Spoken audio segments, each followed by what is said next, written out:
માધાપરના યુવાન વિરુદ્ધ અરજી કરી દારૂના ખોટા કેસ કરવાની ધમકી આપી ₹50,000ની ખંડણી માંગ્યા બાદ 25,000 પડાવી લેનાર ભુજ અને નવી અંજારના 2 ઇસમોને એલસીબીએ ઝડપી લીધા હતા।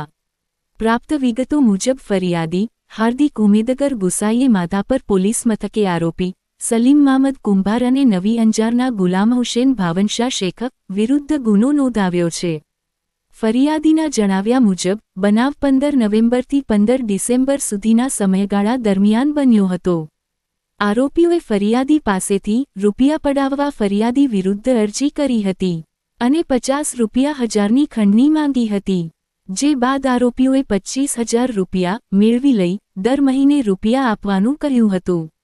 જો રૂપિયા નહીં આપે તો ફરિયાદી વિરુદ્ધ દારૂના ખોટા કેસને પાસાની કાર્યવાહી કરાવવાની ધમકી આપી હતી, જે ગુનામાં કેમ્પ એરિયાના આરોપી સલીમ મામદ કુંભારની પોલીસ ધરપકડ કરવા માટે ગઈ હતી। એ દરમિયાન આરોપીએ પોલીસકર્મીઓને ગાળો બોલી ઝપાઝપી કરી મૂળ ઈજાઓ પહોંચાડી હતી, જે મામલે ભુજ શહેર બી ડિવિઝન પોલીસ મથકે ગુનો દાખલ કરવામાં આવ્યો છે। એલસીબીએ બંને આરોપીની અટકાયત કરી કાયદેસરની કાર્યવાહી હાથ ધરી છે।